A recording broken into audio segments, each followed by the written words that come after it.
can hear you. Oh, awesome. It says I'm a listener, but apparently I'm a speaker too. Nice to be here. How are you guys doing? Good morning. Good morning. Good morning. I'm doing great. Thank you. Good. I'm already on the other side of the day. I'm having my evening beer with you guys. Oh, great. That's outstanding. I'm halfway through my first coffee. Where are you located, Edan? Well, you stimulate, I'll sedate. Excellent. Where are you located, Edan? Right now I'm in Tel Aviv. Okay. In Israel. Very good. Yeah. Very good. A lot of smart puppies over there in Israel doing some amazing things. Yes, it's it's basically the birthplace of most of the cryptography that we use. Shah is Shamir, who was a professor at the Technion. ZK proofs are here. So basically, when you hear crypto, most of it was invented here. It's kind of crazy. So there's a lot of talent in this country, and I think it's not entirely a coincidence that Israel developed so much cryptography. There's been a lot, some Jewish mysticism has had a very, very long fascination with codes and maths. I don't know if you guys know anything about Kabbalah, but it's basically they break up the entire biblical text into mathematical codes and look for numeric messages inside the text. And then also obviously there's the whole security situation in Israel. So between those two cultural things, ended up developing a lot of cryptography in this country. That is quite fascinating. I didn't know that, especially the part about Shah. It's interesting to learn that background. All right, so welcome everybody to Bitcoin Breakfast Club. We do this every Monday through Friday, except for days that we don't, I guess, starting at 7 a.m. Pacific, and we talk about Bitcoin and all things Bitcoin. We have a very special guest with us today, Edan Yago, who has been working on SOVRYN. You can find out more information about SOVRYN at sovryn.app. And very fascinating subject. It's basically building DeFi on Bitcoin. Now, I'm not going to try to explain it. I'm here to learn today. But I'm just going to give you sort of a brief description from the SOVRYN site, and then we'll start rolling into the topic. Now, what we're going to do is me and Edan are going to talk about it a little bit, build a bit of a foundation for a little while, and then later on in the show today, if you want to come up and ask questions, you are welcome to do that. And also, thanks to my co-host this morning, Terrence, who also works with me at Swan, and he's an amazing guy. Okay, what is SOVRYN? SOVRYN is a non-custodial and permissionless smart contract-based system for Bitcoin lending, borrowing, and margin trading. There is no single company, organization, or individual that represents or controls the SOVRYN protocol. That is pretty amazing in itself, just that short statement. Edan, your thoughts? Yeah, so for me, SOVRYN. So I was presented with SOVRYN late last year, and the thought that flashed through my mind was finally, for all of the years that I've been in Bitcoin, it's always been clear to me that for us to complete the mission of creating new territories for freedom and creating truly sovereign currency without intermediaries, we would need to, and this is obvious, right, get rid of the intermediaries. And the amazing property that attracted me to Bitcoin was that it was something that I could control myself. I didn't need a middleman, and I could transact with others without needing a middleman. But anytime I want to do anything with my Bitcoin, I lose that property of Bitcoin. I basically lose the very property of Bitcoin that makes Bitcoin, which, if I'm putting Bitcoin onto a centralized exchange or a central lending platform, or some kind of a yield generating platform, or anything I want to do with my Bitcoin, right? I can't. And so up until quite recently, there wasn't a way to build a decentralized, permissionless economy around Bitcoin. And I thought that without that, there wasn't really a viable path towards hyper Bitcoinization with Bitcoin maintaining its Bitcoin properties. And so, and it was weird to me that over the years, especially since around 2016, this became sort of less and less a topic of conversation. As sort of like um, the proof of the store of value digital gold narrative became dominant, because earlier on, I remember it was, we're going to build an entire economy around Bitcoin. We're going to build we're going to decentralize everything around Bitcoin. And it didn't happen because it's hard to do it with Bitcoin without changing the basic properties of Bitcoin, which is very, very important. And then a few devs, in particular Aurora and Jamie, who I'd known, they showed me what they were working on.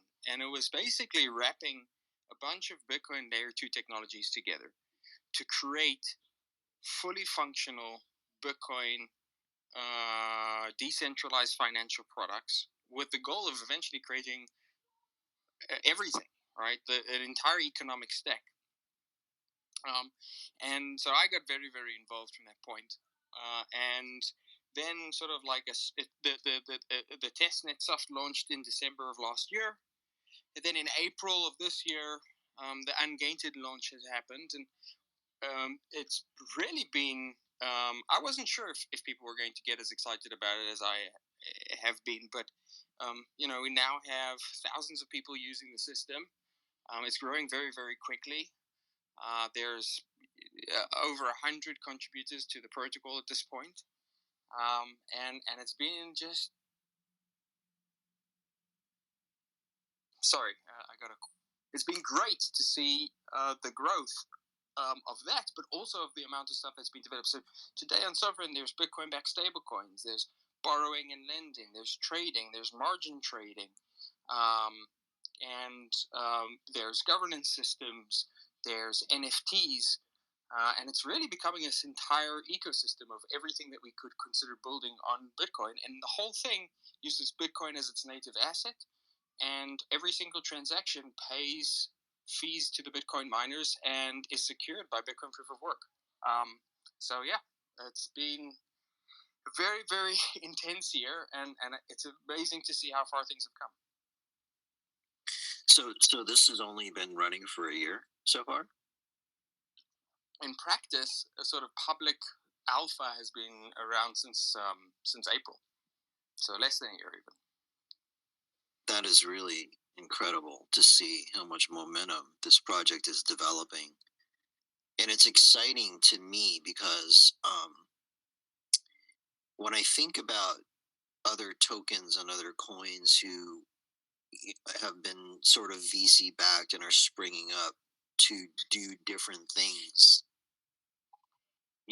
the promise has always been, well, we can do all these things on Bitcoin. And I think a lot of the reason that these other things have sprung up is really just a matter of impatience and not willing to go through the heavy lifting of developing the tools on Bitcoin necessary to do all this stuff. So that to me is super exciting. It just is one more sort of reason that these other things are just unnecessary.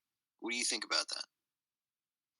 So, there's this old meme that's almost been forgotten, I think, which people used to say, anything that can be useful for Bitcoin will simply be adopted by Bitcoin. And I think that that's true. And I think one of the reasons that I'm excited about Sovryn is because I think Sovryn's providing proof of that, right? So Ethereum, like smart contracts, they didn't do anything interesting in 2017, just a whole bunch of shitty ICOs, but now they've built something which we want, which is decentralized trading, decentralized lending. So we borrow that and we bring it to Bitcoin. And greater scalability. Cool. We can do that. We can bring that to Bitcoin. We don't have to change main chain. We can just build side chains. We can use rollups. We can use Lightning Network. We basically can build everything on Bitcoin layer 2. Now, this isn't trivial, right? It does require a lot of hard work. And there's a lot of things that need to happen for us to reach sort of the level of trustlessness that we want to reach. But I think it's happening, and I think when it becomes clear, if I look forward a few years, I think we're towards the end of the period of time where users know what blockchain they're using. Right? I don't think the vast majority of users are going to know what blockchain they're using, or even talk about blockchain. Right? People who use the internet, or more often than that, they use like a particular service on the internet. They don't even, say that they're using the internet. But what they definitely don't say is they don't say I'm using the IP protocol. They don't say I'm using SMTP, right? So the users of tomorrow are not going to say I'm using this blockchain or that blockchain. They're going to say, I'm buying something with Bitcoin, or I'm, lending some, stable coin. And what's going to be important to them is the asset that they're using and the security that comes with. And if you can provide all of that functionality on Bitcoin, then I think two things happen. One is this whole tribalism around the different chains goes away, because the chains themselves become sort of less important or even less visible. And second, everything starts to accrue to the point of greatest security and greatest reliability, and that is Bitcoin. That is fascinating. Like the whole concept of it becoming ubiquitous, and the reason to me that is mind blowing is if you look at the adoption curve of technologies, there's this phase where there's a chasm between basically you have the sort of the developers, super early people, then you have the people who are getting into it and starting to build on it and then grow it, and these are people who really kind of understand it from a very early phase, and then you have early adopters and that's when you're reaching up to maybe 25% populace, right? But there's this chasm that exists between the people who really get it and who are building it, and then when the early adopters come on.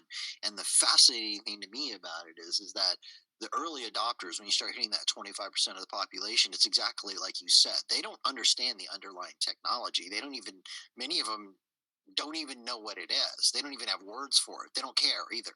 All they're doing is they're seeing the value of what you can do with it, and they're piling on. That is really cool. Right, and we can see this happening already. I mean, the term blockchain is becoming less and less used. It's being replaced already by crypto. And the word crypto is going to be replaced, and is already starting to be replaced by tokens, right? So people, and if you think about it, that makes total sense. Because what is it that the person is actually interested in? What are they actually interacting with? They're not interacting with a blockchain for sure. They're not really interacting with crypto. They're interacting with tokens, with NFTs, with gifts, with coins, with dollars, right? And so, that's the level of abstraction that makes sense for the user.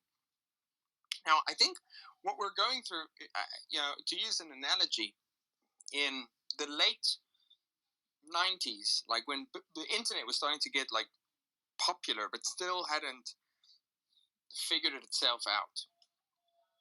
Pretty much every single user came through a service provider company. There was American Online, there was CompuServe, there were Prodigy, there were a few others, but those were the three big ones, right? And so you weren't an internet user. People didn't think of themselves as an internet user. They thought of themselves as a CompuServe user, and their email was something something at CompuServe, and they could email other people on CompuServe. But if they wanted to email someone who had an American Online, an AOL email, that was more difficult, and they had to figure out some other way to do it, or they had to pay more, right? And so those service providers were the equivalent of different blockchains, right? So instead of CompuServe, Prodigy, and AOL, you've got Aave and Polygon and Ethereum. And then you got the internet, which I think is Bitcoin. And eventually, AOL, if you think about AOL at its peak, AOL at its peak was worth $360 billion. Which in today's money is about $480 billion, or roughly the same valuation as Ethereum is today. And a few years ago, it was sold for less than $2 billion. So, drawing straight lines from where we are today is probably not the right way to try and predict the future. Probably what we want to try and do is look at where are the sustainable sort of network effects. And if the last year has taught us anything, it's that the network effect isn't in the chains, it's in the assets, it's in the applications, in the dApps, and in the communities. And more than any of those, it's in the security. Yeah, and obviously the protocol with the strongest network effect is Bitcoin. The only way to disrupt the strongest network effect is to have something 10 times better. You've heard this thing. Yeah. Go ahead. Yeah, so I think that's something that people say a lot, and I would tweak it a little bit, because I think using the word protocol is a bit misleading here. It's not wrong, it's just, I think, easily misunderstood. So the Bitcoin protocol, I think, does have a very powerful network effect. It's got a very powerful use case. But when I say protocol, what I'm referring to is the set of rules that establish what is a Bitcoin, how many Bitcoins there are, why it can't be censored, right? It's almost incidental that it's written into a blockchain. It's almost incidental that it's written as software. What's really matters is the social scalability and the set of rules, the rules without rulers. That's the protocol. It's a social protocol, right? Not a technological protocol that matters here. Because what it is it's creating the institution of money.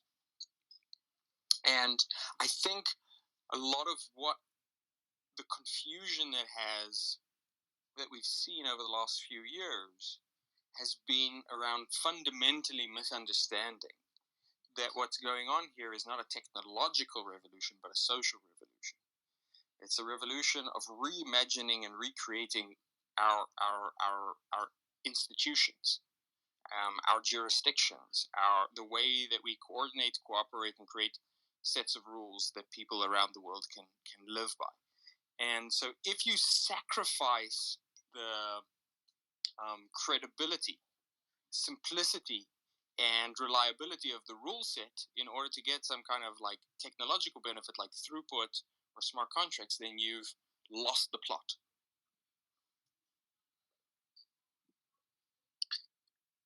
That's fascinating, and I agree with that. This is it's very much a social construct, and the interesting thing is the way it's coordinated very smart people's energy. Just the fact that it exists, right, has got all of these different minds sort of working together in a super mind, doing different things and creating new things. Yeah. Okay, so do you think that something like this will lead to the demise of some of the other tokens, or do you think that these ecosystems will sort of coexist and grow side by side? I don't think we're going to see things like Solana and Ethereum, and a whole bunch of these other things disappear. I especially don't think we're going to see things like Uniswap and Compound and apps that are really useful disappear, at least not quickly. I mean, if you look, and there's a few reasons for this. First of all, if you look at, for example, XRP, right, Ripple. I don't know why it still exists, but it does. There's something fundamentally. We live in an era of a high degree of uncertainty as to what, like, people don't understand really why crypto and Bitcoin and blockchain exists. There's a lot of money sloshing around, and there's no forcing function that causes these things to die. So they can live on for very, very long periods of time. However, I do think that their importance is going to diminish quite significantly. And I think that the time when that happens is around the corner. And when I say around the corner, I mean over the coming 2 to 3 years. So what's going to happen in the next 2 to 3 years that is substantially going to change the game? It's two things. The first is that all of the wallets, all of the exchanges, all of the interfaces, all of the dApps are going multi-chain. A whole set of technologies are being built out, which will make it possible for a user to basically take their token or their asset to any chain, to any application on any chain, without even knowing that they've moved from one chain to another. To pay fees through a relay mechanism, and basically to abstract away for them the entire backend.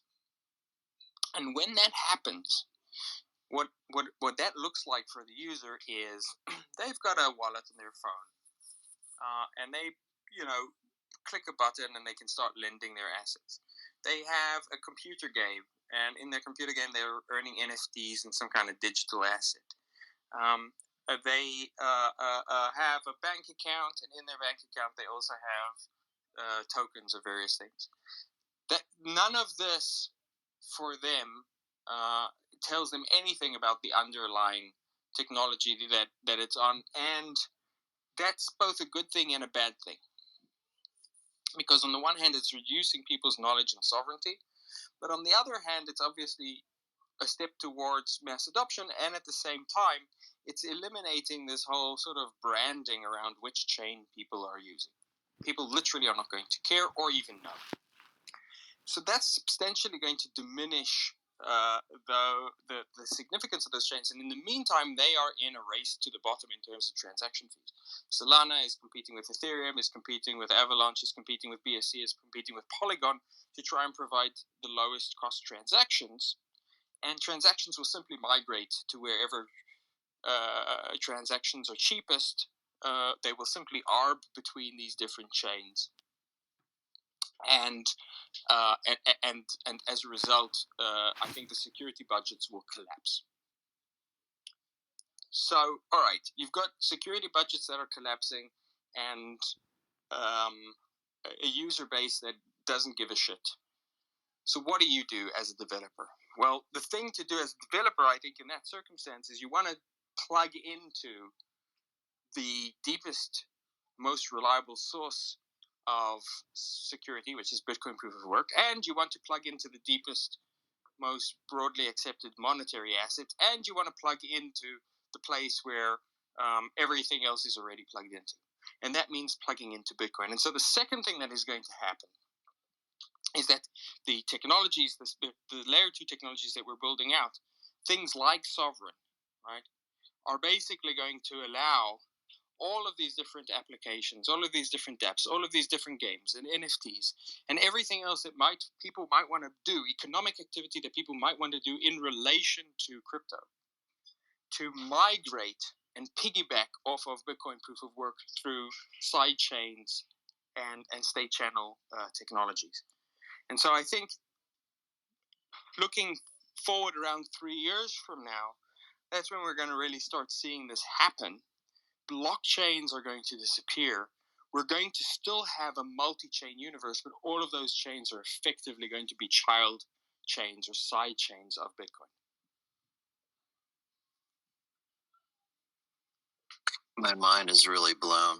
I want Twitter Spaces to have like a mind blown emoji.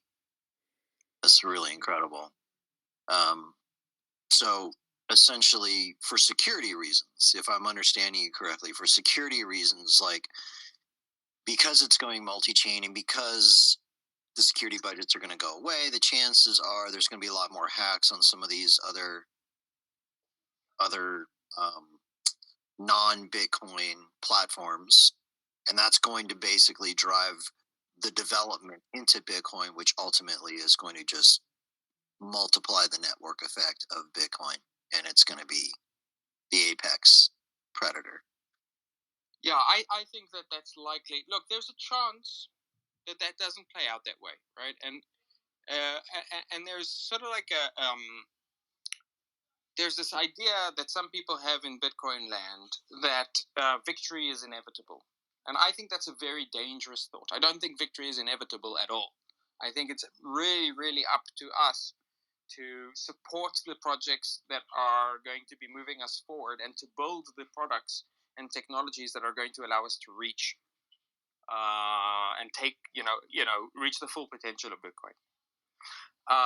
So, if we don't build the sidechain technologies, if we don't encourage developers to build on Bitcoin layer 2, if we don't provide them with the tooling and the education to do so, then all of this could happen could play out in a totally different way, right? It could play out in a way where a lot of this is built out in something else, like on Ethereum. And in that case, Bitcoin could get relegated to the role of digital gold only, right? And so it would have the same role in the digital world as physical gold has in the physical world, which is an important role, but not central. Now, I don't think that should happen, and certainly don't think it has to happen. But I think it's absolutely up to us as a community to choose our path forward. And I think we're in the lead, but if we don't galvanize as a community to continue Bitcoin's tradition of adventure, innovation, and growth, we don't have a God-given manifest destiny. So, so I think that's why it's important that we continue to build out these technologies, and it's also people who follow me on Twitter know that I have been particularly vocal around that we need to get rid of this culture of toxic maximalism, and the reason is because Bitcoin really can. In fact, Bitcoin is designed to be available for everyone. It's supposed to be everything to everyone, right? The whole point of Bitcoin is it's supposed to be useful to adversaries by design. And so the very idea of purity tests in Bitcoin is not only, I think, contrary to the exact thing that Bitcoin is trying to be, which is incredibly neutral and allowing for adversaries to cooperate, but I think also limits the degree to which we are able to drive adoption of what is the only sound money. And I think, this is a once in 10, 20 generations opportunity to get the world working around sound money. And it's up to us to make sure we don't miss out on this opportunity. Yeah, I agree with everything you just said. And I would like to, well, except for the once in X generations opportunity to have sound money, I would argue that this is the first chance we've had in human history to have sound money that can't be messed with by anybody. Yeah, I would probably agree with that. Yeah, that's probably true. So it's an amazing opportunity. I agree that it's not like written in stone. This is not like, drawn on tablets by God. We have to build this thing, right? And so if you're in the audience and you're a developer and you have, or really anybody who has talents that can help drive this forward and you're interested, throw Edan a follow and check out SOVRYN. Like, oh, by the way, also we've got Bitcoiner Jobs is in the audience. Throw Bitcoiner Jobs a follow if you want to help build Bitcoin ecosystem. There's a ton of jobs on there if you want to work in Bitcoin. We highly encourage people who are very talented to get involved and help drive this thing forward because I agree with you, Don. It's not going to build itself. We have to build it. Okay. Something else I was wondering about here is, um, it seems like every week or every other week you hear about a new hack that's happened in Ethereum or one of these other chains, um, based on how these smart contracts are written, etc. What are your thoughts on that, Edan, in regards to SOVRYN? Yeah. So today, for example, I don't remember if it was today or tomorrow, but or yesterday. um, there was a hack which of a protocol called Badger DAO, and Badger DAO lost $120 million. Now, what was different around the Badger DAO hack was that it didn't impact what the exploit wasn't found in the smart contracts. Instead, the exploit was found in the um, front end, and specifically, the hackers had managed to find an exploit or probably the API key somewhere of the Cloudflare service that Badger DAO was using. Now, I think what that emphasizes is, first of all, security is very hard. I mean, you're building anything for bearer assets, which is what we're dealing with, that are digital.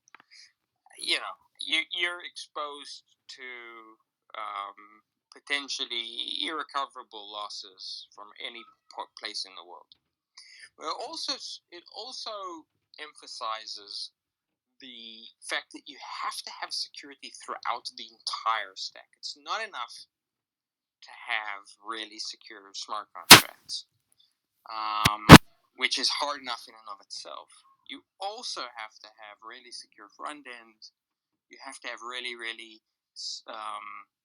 secure UI so that users don't make mistakes. And you have to have, and this is maybe the most important, you have to have really secure infrastructure in which you're building. In other words, the blockchain in which you're building has to be really secure. Now, what we see, I think, across the crypto space is a move fast and break things attitude, where a lot of this is left up to chance, and there's a high degree of the communities, the investors, the speculators, the participants have been extremely forgiving, if you think about it, of the many hacks that have happened. And so if you're not going to be punished, you're not going to put as much effort. With SOVRYN, we've taken a different approach. We can't guarantee security. We can't guarantee that nothing will ever be hacked. But we have, I think, taken a much more Bitcoin approach where we are much less forgiving of ourselves, and we would expect our community to be much less forgiving of security vulnerabilities that were found.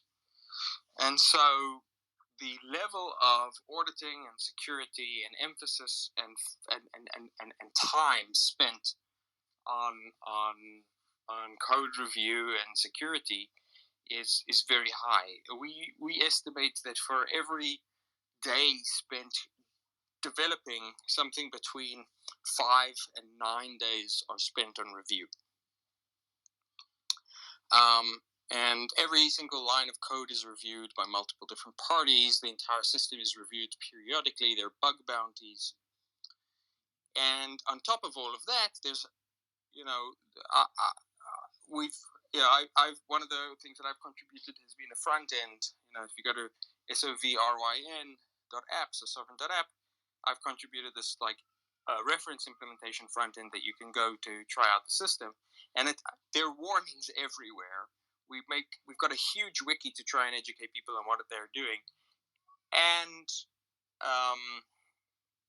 the system tells you it's alpha. And so all of this is designed to alert users to the fact that they, are not using a system which has been out in the wild and fully tested for months and months and months and months, or years and years and years. So I think Sovryn, despite moving very, very quickly, is taking a conservative approach, and I think that that's the right way to do it. I think we have to treat these things as extremely serious, because that's what people's livelihood is. It's not a casino, it's an economy. I like that. I like knowing that you take it seriously like that, and that anybody dealing with potentially other people's livelihood, that's a very serious responsibility, and I think that's the right approach. All right, I have one more question I'd like to ask you, Edan, and then I want to open it up and bring up some people from the audience. If you're in the audience and you're listening, you have a question, or maybe write your question down. Think about what it is you want to say. If you are interested, we'll bring you up. You can also DM me, but I only have so much bandwidth to be looking at DMs right now. But so my question, Edan, is like, okay, this is going to be pretty broad, so I'm just going to let you obviously paint this in your own words with your own brushstrokes. But what can you do with this? Where do you see this going in 5 or 10 years? Well, before I get into 5 or 10 years, let me say what you can do right now. So right now, different people use Sovryn for different things. Some people use it for just trading. They want to trade Bitcoin for dollars, or for stable coins, or they want to trade, for ETH or BNB or whatever. Some people use it for leverage. So that's what I've mostly been using Sovryn for is two things. I wanted to be able to lend out my Bitcoin and earn some interest on that, and so I do that. But the main thing that I've been doing over the last few months is I have been levering up my Bitcoin, and you can do right now up to 5x leverage. I'm much more conservative. I've been holding very, very long term 2x leverage positions throughout this bull run, and that's worked out quite well for me. And so for me, it was always I'm all in on Bitcoin, and I always wanted to buy more Bitcoin, but I couldn't buy more Bitcoin because I didn't have any fiat with which to buy Bitcoin. So now I'm buying more Bitcoin with my Bitcoin, and it feels awesome. And so most of the stuff that's happening now, for example, there's a new product, a new sub protocol coming to Sovryn, which is being developed by a team that call themselves the Zero Team. And what it does is it's a way that you can borrow against your Bitcoin at 0% interest. So you can basically take out a loan against your Bitcoin and never have to pay it back, because it basically pays itself back as your Bitcoin rises in value, and you're not paying any interest. And so the idea is to create a situation where no one ever has to sell Bitcoin again. And so these are these are all tools that are very, very focused on giving people who are in Bitcoin now more ways to earn yield, more ways to lever up, more ways to get fiat exposure to pay their bills without having to sell their Bitcoin. It's very much geared towards what Bitcoiners need right now. And it's based on the ideas of what people are basically building out the products that they would like to use. Where I think this is going is building out a platform which is like an operating system for a permissionless, borderless economic system. Economic system in which anyone can participate on a level playing field. And so that can be everything from anyone in the world being able to easily hold dollars on their phone because they have access to truly decentralized Bitcoin-backed stablecoins. It could mean El Salvador being able to mint their own dollars on the basis of their Bitcoin and basically harmonize between the two legal tenders that they have. It could be mortgages. It could be, so there's a team working on doing mortgages on Sovryn, and basically allowing people to even use houses as collateral. It's the ability to have like long-term savings accounts or even pensions. Basically, what there's like one of the things that's been built in Sovryn is a launch pad, a way for people to raise money for different projects, by doing crowd sales, right? So basically, any type of if you think like what does the economy of the future look like, and that might include all of the things that I just mentioned, as well as gaming and tokenizing social network interaction, so that you can easily stream funds to your favorite, I don't know, writers, right, or YouTubers. I think there's an opportunity to build all of those things, and it becomes much, much easier to do that when you can integrate three things, right? Bitcoin as a reserve currency, smart contracts, all of this can be automated in a trustless way, and Lightning Network, so that it can basically happen at any level of scale. And so I think that's the goal of Sovryn, is to combine those different things to provide an operating system for a transparent, borderless economy that no one is locked out of. What a fantastic future. That's exciting. If you're in the audience and you have a question or something you want to add to the conversation, if you want to come up, let us know. We'll start bringing people up. And if you have a question you want to ask through text and you don't want to come up and speak, just shoot me a DM, and we'll take a look at that. One thing that we get asked all the time at Swan is, a lot of our clients ask, how do I live on Bitcoin moving forward? How do I a lot of people are interested in possibly borrowing fiat against their Bitcoin. You see this platform supporting that moving forward, and in what ways? Yeah, so first of all, you can already do that on Sovryn. So you can put your Bitcoin in. You basically collateralize with your Bitcoin into a smart contract, and then you borrow stable coins against it, and you can convert those stable coins into fiat. Right now, that costs you about typically about 6 to 9% annualized would be the interest rate you would be paying.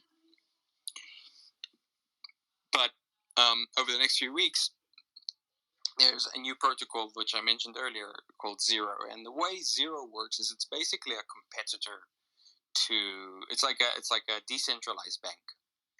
And the way a bank works is you want to buy a house, you go to the bank, you say, here's a house, you take ownership of the house, I'm putting the house down as collateral, and then the bank gives you money. But where does that money come from? Right? They give you the money to buy the house, right? But the money came from, they just printed it out of thin air, right? It's not like they went into a vault and took it somewhere. They basically, on their balance sheet, they said, well, we now have a house. The house is worth $1 million, so we can, on the basis of that, create another $800,000 in dollars, right? And so that's how the broad money supply is created. So what Zero does is basically the same thing, but with Bitcoin. You collateralize your Bitcoin, and then instead of borrowing money from someone else, you borrow money effectively against your Bitcoin from yourself. So you put in a Bitcoin and you borrow $50,000, and now you can use that $50,000 to buy a house or a car or whatever. Or you could put in a Bitcoin, you get a line of credit of $50,000, and you use it only when you need to buy groceries or to pay your phone bill. and all of this is at 0% interest because, unlike a bank, the system isn't trying to make money off of your loan. The way the system kind of does make money is that you pay a small origination fee, about 0.5%. And if the price of Bitcoin drops too low, you could in the same way that the bank could claim your house back, the protocol can claim your Bitcoin back to pay back anyone who's coming to the protocol with the dollars that you've basically paid out to them. That's a fascinating concept. Like, help me understand this. Where do the dollars come from? You're saying you basically, yeah. Go ahead. Yeah. So the dollars are fiat. They're created out of thin air, but they're backed by Bitcoin. So it's like going back to the way the dollar used to be in the good old days, right? But instead of it being backed by gold, it's backed by Bitcoin. It's backed by digital gold. And so I guess what I'm getting at is, okay, in a regular loan, you've got the bank as the issuing entity of the dollars that are created out of thin air, right? Like, what is the issuing entity of these dollars that are basically created out of thin air? The Zero Protocol is the issuing entity. So the Zero Protocol basically just goes and creates a token that is worth $1. And the reason it's worth $1 is because anyone can come back to Zero Protocol with $1 and say, I want $1 worth of Bitcoin, and it will be redeemed for them. In just the same way that you could have once gone, with your dollar to a bank and say, I want my dollar redeemed for $1 worth of gold. And that's where I'm sorry. The assumption there is that that some people are defaulting on their loan, and that's where the Zero Protocol gets the Bitcoin to redeem. Is that right? Yeah. So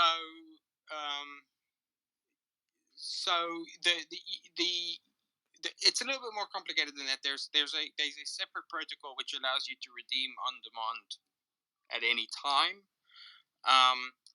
People can't simply redeem. So it wouldn't be that the system is simply waiting to redeem. What basically the system is able to do, if the price of the dollar hasn't lost its peg, which is what we would expect, then you can come with $1, and then the system will basically take that dollar and buy a Bitcoin off of the market and give it to you.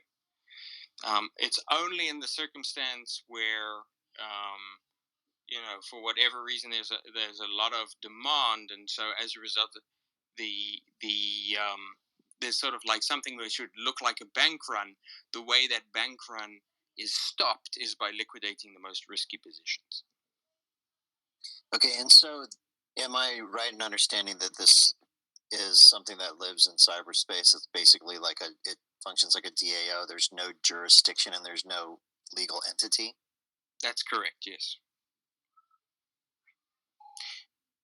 Now, what could maybe be cool is to see if we could integrate this into Swan. And give people access to, lines of credits against their Bitcoin. Wow, yeah, this is a conversation we should definitely have with Corey, because, like, I mean, this is another perfect opportunity to use the mind blown emoji. Like, my brain is just like lighting up with the possibilities here. It's incredible. Yeah, I mean, look, once the thing is, right, like, now once we unleash, like, Bitcoin is such a powerful tool, right? It's such a powerful form of collateral. And one of the things that Michael Saylor has kept on saying is, what's going to happen is eventually you'll never sell your Bitcoin, you'll just borrow against it. And so what the guys, the Zero team have done is they've said, yeah, exactly. Except that it's not in a few years, it's like December. That's awesome.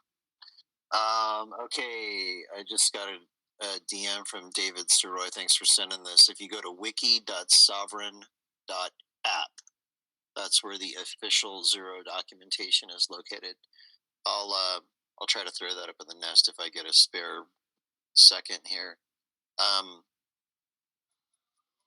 right, cool. I want to welcome up to the stage Dot. Good morning, Dot. How are you doing?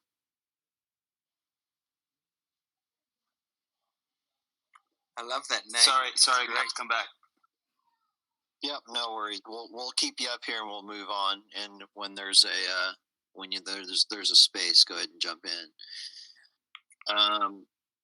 Okay.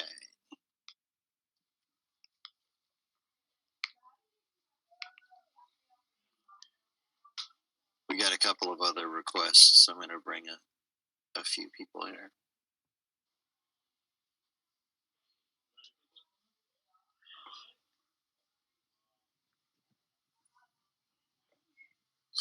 All right, Mary, good morning. You have to unmute yourself if you want to say hi and ask a question or add something.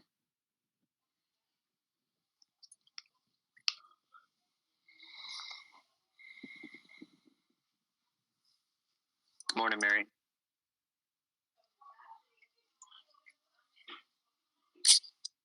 Sometimes in these spaces, like bots actually request to come up, and it's hard to tell them apart from others. One way is you bring them up and they don't say anything. Last chance, Mary. Is there something you wanted to ask? I think Mary was posting about some kind of hyper-reflexive something. So I'm not sure she's here to talk about Bitcoin. Yeah, fair enough. Okay, I have another question for you while we're opening it up for other people to come up and ask stuff. So I'm reading on the black paper, Sovereign Protocol is controlled by its community and its stakeholders. There's no single company, organization, or individual that represents or controls the Sovereign Protocol. Can you explain that a little bit, please, Edan? Yeah.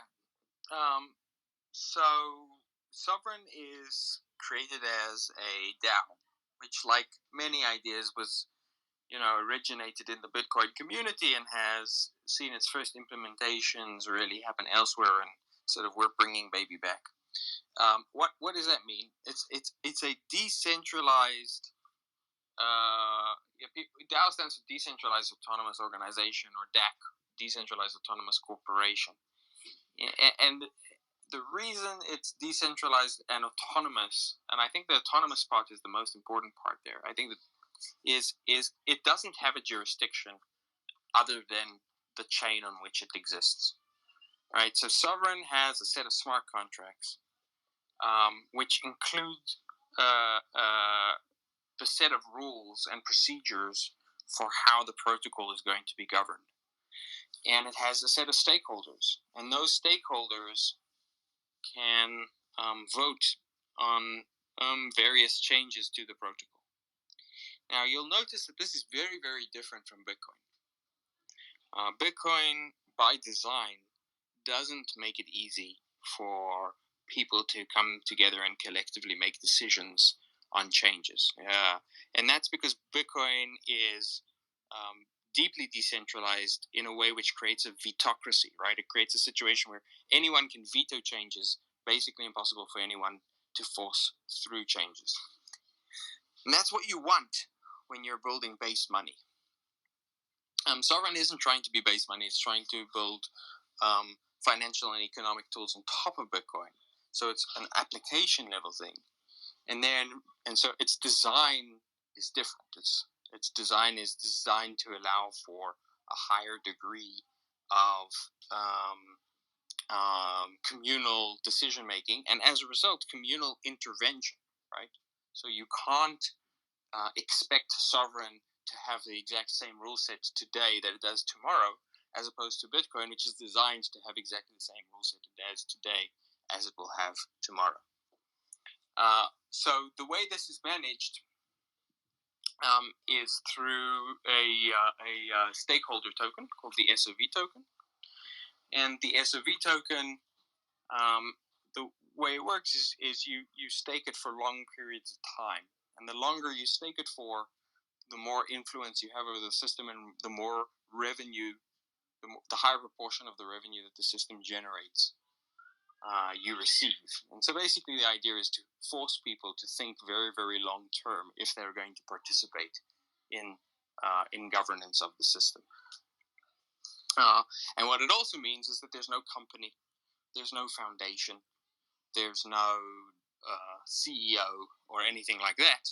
It's a truly open source protocol which anyone can participate in, and in fact has several teams that are working on it.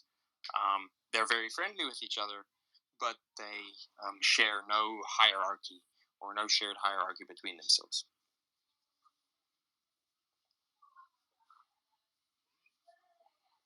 All right, very good. So I want to welcome up David Soroy. Good morning, David. How are you doing? I'm good. Thanks for hosting this call. So this is a question for Alex and Terrence and really kind of the host of this call. So just quick background, I do feel the importance of creating DeFi for Bitcoin so it does not become Gold 2.0 in all the worst ways where it can be Order 6102 and KYC through sexes is monumentally important. Looks like we're having some trouble today maybe with the room. Are you able to hear me? I can hear you fine. Edan, can you hear David? I cannot, no. All right, that's interesting. Edan, maybe try to rejoin. That might be your client that's bugging out there. Sure, I'll do that. Okay. David, for your question, do you need Edan in here to answer? No, I really don't. I mean, I've spoken to Edan once. He knows where I'm coming from. But my question is really to you guys it's sometimes hard to articulate these points when you mention anything about DeFi or anything about any sort of token aside from Bitcoin. And even, on the Swan team, I'm so thankful for what you guys do, but it's very difficult to have these conversations with, some of the members. And so do you feel this tone maybe changing where people are like, maybe these DeFi conversations require more nuance? Like what is it that made you guys be willing to take this call with Yago if it may not pass the purity test? It's just, are we seeing a small changing of the guard here? I don't think so. I mean, it was recommended to me by Corey that we bring Edan on to talk about these different things. I don't think it's so much a changing of the guard as it is an openness to understand new things. Like, I'm a lifelong student, will always be a lifelong student. I think there's far more that I don't know than I do know. And I think humility and being willing to at least understand new things is pretty important. And I can't speak for everybody on the Swan team, but I suspect that we're all kind of like that to some degree. Terrence, what do you think?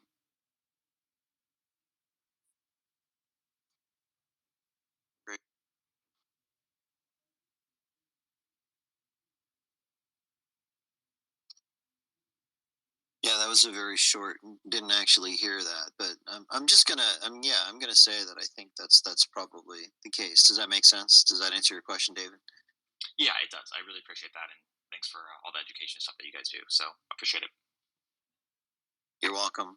Like, we're all just, for those of you who don't know and are new to the space or new to Swan, like that's something that we're very heavily focused on. Is we're very heavily focused on the Bitcoin community, and we do what we do. I mean, we're a business, right? So we want to make a profit, but at the same time, we're all driven like on a values level by making the Bitcoin ecosystem better for Bitcoiners. It's to us, it's all about better education, better options, better jobs, better everything, and that's what drives us in what we do, and it's a mission. Like everybody on our team, we don't just like go to work and it's another man. Like we're on fire to make this thing happen because a lot of us believe that Bitcoin is the only peaceful path forward for humanity. We really believe that deeply. And we just share that message with the world. A lot of you have helped us do that. Like, many of you are very supportive of Swan, and we're thankful for that. We don't take you guys for granted. So it's like a big community effort, really.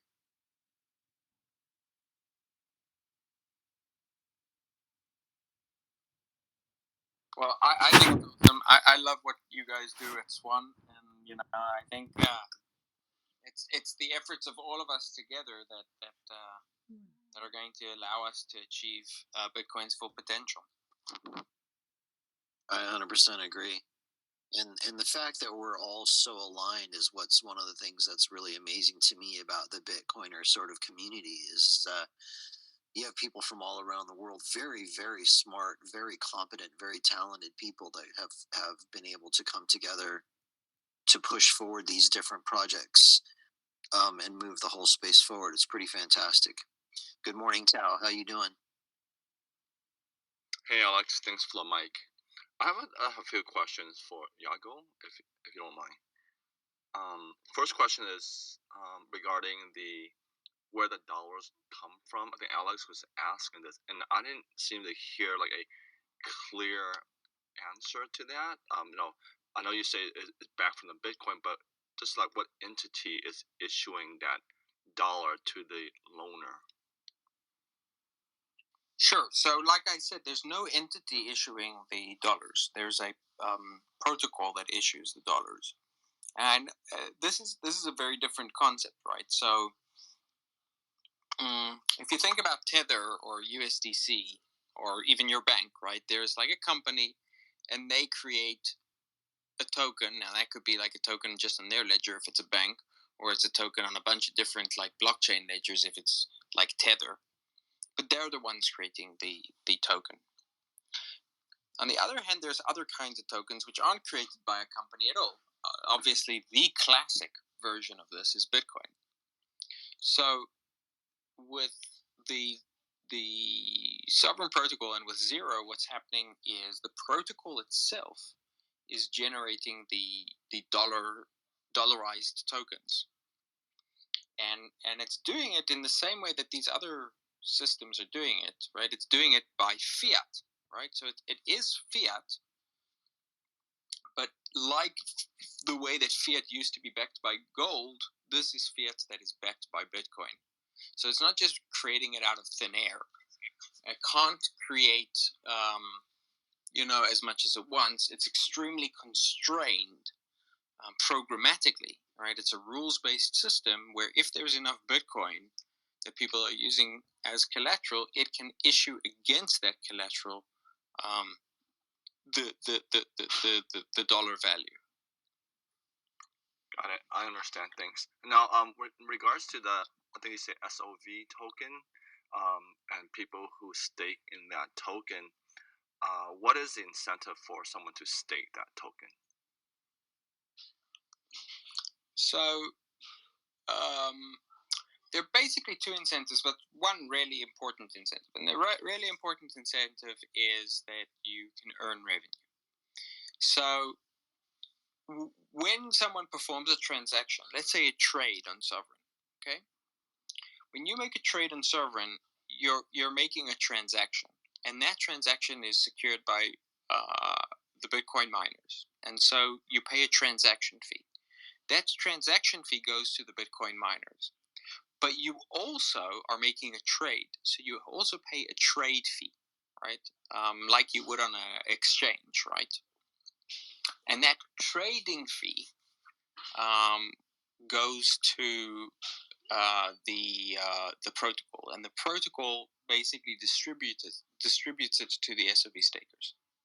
So the reason you would want to stake is because you want to have the ability to participate in governance, but mostly, obviously, it's because you want to be able to earn the revenues that the system makes from trading, lending, and other types of financial activity. Got it. Okay, and my last question is, since you said the token or the protocol doesn't have any, CEO or any leaders or anything like that, when a protocol change comes up, because the stakers make those sort of decisions, who would be the person or the entities that kind of proposes a change to kind of and then gather everybody's input to say, okay, yes, this is going to be made or not made? How does that process work? So there's an informal process where these things are discussed on various forums, the most popular forum being either the Discord, Sovryn server Discord, or the or forum.sovryn.app. But anyone can put forward a proposal at any time. All you require is to either yourself have, or to have people delegate to you 1% of the voting power.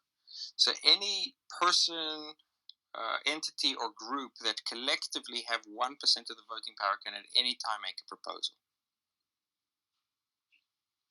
Okay, thanks. That's all I had. Thanks a lot, guys.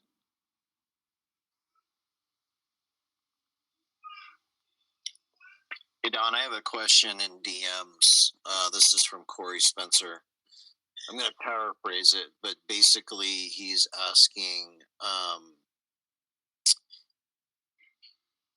how do DAOs and things that are basically entities and organizations that live online, they don't really have a jurisdiction, how do they deal with compliance? So like what he's saying here is that if the SEC wants to shut them down for failing to comply with their KYC requirements and regulations, like how does Sovryn deal with that? And does it even matter? Like that's the fascinating thing about these entities that live in cyberspace, so to speak, is they're not really under the jurisdiction of anybody. Like how do you enforce anything on these things? Right. So I think of Sovryn as a jurisdiction in and of itself. And it's sort of like, I think of the big jurisdiction as being Bitcoin, right? So Bitcoin is a sovereign jurisdiction, and Sovryn is like part of the Bitcoin jurisdiction. And so let's say the SEC want to claim that there should be a change, right? We should introduce KYC, for example. So what they would do probably is they would send some letters to people that they thought were identified with the Sovryn protocol. So maybe they would send a letter to me, and they would say, "Dear Yago, you have been a very naughty boy. We noticed that you've been involved in an activity which we believe is regulated activity, and let's say it's not SEC, right? Because this would probably be, like, if it's KYC, it's probably FinCEN. And you haven't, you don't have KYC on the system." At which point I would say to them, "Listen, guys, you make a very serious point. I want to help you in any way I can. Let me work with you to try and fix the problem." All right. And then what do I do to fix the problem with them? What I do is I propose that that FinCEN or the SEC write a SIP, a Sovereign Improvement Proposal, and in the Sovereign Improvement Proposal, they can propose whatever they want. They can propose that we add KYC. They can propose that people should have to file taxes. They can propose whatever they want, and then that SIP. And then they need to do two things. They need to gather at least 1% of voting power to put the proposal forward. And then they need the proposal to pass. So they will need, depending on the type of proposal they're putting forward, either a simple majority or a supermajority. And if they can gather something like introducing KYC gating to the protocol would require a supermajority. So if they can gather a supermajority of people who have joined Sovryn and call themselves sovereigns, well, then all the best to them. But I don't think that they will.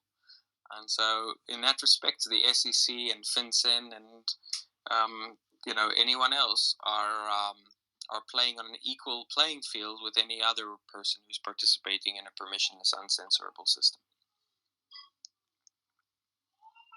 I'd love to comment on that. Sure. Hey guys. So man, I gotta bring my law show back. People used to really, really like it, even though they were very frustrated with that. I'm not crazy familiar with Sovryn, but I literally just Googled it. And I Googled Sovryn, and the first thing I Googled was, does Sovryn have a digital token?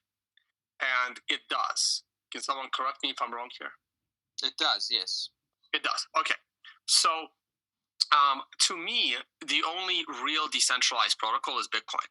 Like, none of these agencies can go after Bitcoin like that. I mean, they can propose Bitcoin add KYC into the code, but it's just going to be laughed at and ignored. In the case of Sovryn, someone is in charge. I don't know who that is. Again, I know nothing about Sovryn. Because it has a token, my research stops. Like when I Google, does it have a speculative token? If the answer is yes, my research is over. Like I know exactly what it is. They're all the same. Since Ripple, Ethereum, they're all the same. I mean, Litecoin and Monero are different because they're designed as money. Sovereign token is not designed as money, but it functions like money. It also functions like a security. It has aspects of a bunch of stuff. But in any case, someone is in charge of Sovryn. And if Sovryn is being used by American citizens, then the SEC and FinCEN will feel like they have jurisdiction. If Sovryn's used by American citizens and, say, Iranian and North Korean citizens, they are really going to be pissed. And whoever is in charge of Sovryn can claim that they're a decentralized protocol, but they're not. So someone at Sovryn can and probably will get arrested if they don't actually comply. And the moment that happens, their token is actually going to tank. And then that project will have absolutely no usefulness because it really depends on the value of the token. So, Don, I think you've said a lot of things, but I think a lot of them are. Well, I sympathize with the fact that it's what you've said is true about most tokenized projects. Don't think it's true about all of them, and I certainly don't think it's true about Sovryn. So, one of the things that you repeated a few times is that there's someone in charge of Sovryn. I've been working on Sovryn for a while now, and I don't know who that is. There's no person or even groups of people working together that I can say they are in charge. What I do know is that I've been particularly visible in terms of Sovryn because I've been going on to Twitter Spaces like this, and I've been on some podcasts, and people are familiar with me. So I know that if the SEC were to take exception about Sovryn, it's very, very likely that I'm the one who's getting the letter, right? Like, I go to some conference. The big question is, like, I usually don't ask this, but hold up, Tone. What's your citizenship? Tone, let Edan finish. He was responding to your original set of comments, so please let him finish, and then we'll come back to you. Right. So I'm aware of the fact that I may be personally taking some degree of personal risk, because it might be at some point in the future that some regulator or some government wants to go after Sovryn, and I make a pretty decent target for that. The question I ask myself is, let's say they did go after me, right? What would that achieve? Like, would Sovryn stop working? No. Would this SOV token price tank? Maybe. Would that matter? Not particularly. The system would just continue working as it had before. Would I be able to make any changes to try and save my skin? No. I don't think that Sovryn is decentralized in the way that Bitcoin is. And I don't think Sovryn is supposed to be decentralized in the way Bitcoin is. Decentralization in and of itself is not a goal, it's a tool. And you want to choose the kind of decentralization that is valuable for your design goals, right? And in Bitcoin's case, the design goal is being the monetary layer, right? And that's something that should never change.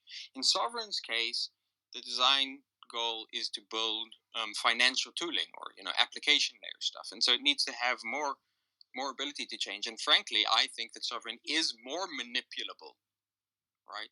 I could more easily imagine a scenario in which Sovryn was sort of captured by special interest groups at some point in the future. I think it would be very, very hard, and I think we've gone to great efforts to make sure that doesn't happen. But no, we shouldn't kid ourselves. This is not ever going to achieve the same kind of decentralization or vitocracy that Bitcoin has achieved. And I think for the particular use case that Sovryn is providing, that makes a lot of sense. All right, go ahead, Tom. Okay, so my view was like your chances of getting nailed by the American government really depends on what passport you hold. If you don't have a U.S. passport, you can like delay that for a while. But if you do, that kind of gives them jurisdiction over you as an American citizen. You don't have to answer the question. It doesn't really.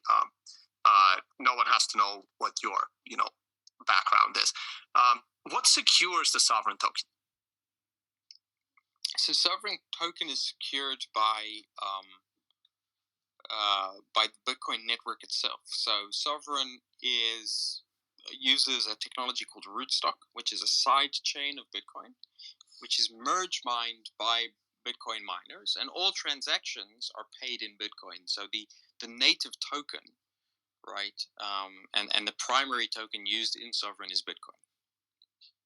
So is it pegged to Bitcoin the way the liquid token is, or does it have a speculative value? It's pegged to Bitcoin, but not in the way that liquid is. I think the peg is much improved over liquid because it's permissionless, so you don't have to go through an exchange. There's not there's no intermediary that you require in order to be able to transfer your Bitcoin in and out. Separate from Bitcoin, there are other tokens. Or sovryn platform has a number of different tokens. One of them is the SOV token, which is used for the governance of the SOV protocol. But there are a number of other tokens like Bitcoin-backed stablecoin tokens or XUSD, which is stable coin tokens. And so there are various different tokens which are used in different use cases. And the goal is to build an economy, right? So our view is that the way we reach hyper-Bitcoinization is building an economy which can interact trustlessly and be secured by Bitcoin without changing the Bitcoin main chain. And so that means by building on Bitcoin layer 2. And we think that a very big part of that is tokenization of basically all of the different assets so that they can be trustlessly transacted with Bitcoin. Okay, but going specifically to I'm not sure why this seems to be so complicated, but going specifically into the SOVRYN token, which SOV token. So sovryn, first 3 letters, SOV. SOV token. Yeah. How was it initially dispersed? How was it created? Was it built on Ethereum? And when I asked the question originally, is it pegged to Bitcoin? I mean price-wise, not technologically wise, right? Like, is the price, like for example, the liquid token is pegged to Bitcoin price-wise and technologically, both. Yeah. So the RBTC token, right, is pegged to Bitcoin. Like, it's just Bitcoin, right? It's the Bitcoin asset. SOV is not the Bitcoin asset. It's a free floating token. The way it was created was a DAO was created on Rootstock. This DAO issued the token initially. It created a secondary DAO, basically, which became the sovryn DAO. And so, and then those tokens were distributed to the protocol. The majority of the tokens are distributed to the protocol, and 25% of the tokens were distributed to people who had, up until that point, contributed to the development of the protocol under a 3-year vesting. But who decided this? Like, who coded this? Like, again, that is the person in charge. Like we don't yet have AI that magically codes code. Like, that doesn't exist yet, right? So whoever is responsible for that initial setup is potentially still in charge of the whole protocol. No, they're not in charge of the whole protocol because they no longer have that power. Even when they wrote the code, they didn't have the power, right, to do this. So they wrote the code, proposed it to the DAO. But they have the power to pay themselves 25% of the tokens. Tone. I'm gonna request that you just maybe take a deep breath and relax a little. Like, you're asking him a question and he's trying to respond to you, but then you jump on him again. So just relax, chill for a minute, man. Let him finish his point, and then you can come back and ask another question. Go ahead, Edan. So, let me. I think we're going to try and respond to the question that I think you're asking. Right. So I think there are 2 aspects to the question you're asking. One is, do these people have control of the protocol? The answer is they do not have control of the protocol, but they do have significant influence of the protocol, right? So, of the various developers and contributors to whom that 25% was distributed, right, the largest holding would be about 3%. And so, that's not insignificant. It's a significant. They first of all, they know each other, right? So you could potentially imagine that they could collude, right? I'm one of them, so potentially I could be colluding with them, and and they have amongst themselves a good degree not only of voting power but also of social cachet, which they can use to influence the development of the system. Now, the reason that this was done, right, was by design. It was our belief that if we want to build this properly, if we want to make sure that it succeeds, the best thing to do is to learn from projects that have succeeded in the past. And typically what we see is that projects that do very, very well, right, that get past that sort of early chasm, are projects which have a very, very motivated group of founders, basically, who are making sure that the system is going to be developed. And there was another, and so that was why it was important that there was voting power. But with that voting power also comes potential sort of monetary value, right? So potentially, if the protocol does very well, and in fact the protocol has done well, the founders get very wealthy, and indeed founders have done well, as have many of the other early contributors and early participants. We think that's a good thing, right? We think that the profit motive and the incentives around profit drive innovation and motivate people to work hard. And I think what we've seen is that this has been true of every single project that's done well, including of Bitcoin, right? So Bitcoin was shepherded by Satoshi for its first 2.5 years very, very clearly. Now, this needs to be done in balance with, we don't want to be in a situation where we're A, making claims that aren't true, and B, exposing the protocol to the potential regulatory risks of censorship. And I think that already, even in its current state, it would be very, very difficult. And I struggle to see a scenario where a regulatory body would successfully manage to constrain or censor the protocol. Might be wrong, but the reason is that even those founders no longer have the ability to make any decisions in the system. The protocol's parameters are locked down and can only be changed by a supermajority of voters.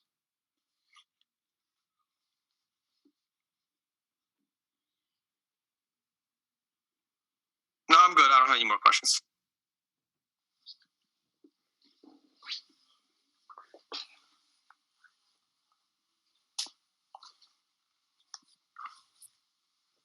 I'd like to make something clear is that, like, we have some questions about Sovryn. We're getting some DMs about stuff, and I want to point out that I think all of this is worth understanding. I'm learning and I'm trying to understand things. Like, this entire topic is something that is worth digging into and asking hard questions about. Like, I appreciate the fact that Tone's come up and asked some very hard questions and sort of held Edan's feet to the fire, so to speak. Why? Because, like, it's good to get to the bottom of these kind of questions. Like, this is all an interactive sort of critical thinking process, right? I hope all of you are critically thinking about it. Like, one guy, I'm not gonna mention any names, but he's basically saying to me in DMs that we should be protecting Bitcoin newbies from certain projects and certain ideas, and my belief is we should all be critical thinkers. Like, we need to learn about new things, and then we need to use our discernment, which is the reason why God gave it to us, to figure out the best path forward. Do I know the best path forward? No, I don't. But I want to learn. So I hope others kind of view it the same way. I don't know. If you think I'm wrong, let me know.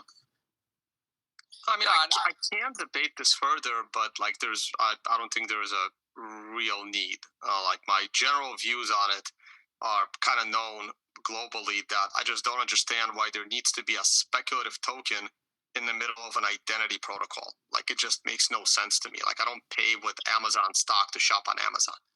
Yes, but you don't pay with SOV token to use Sovryn either, right? So why does it exist?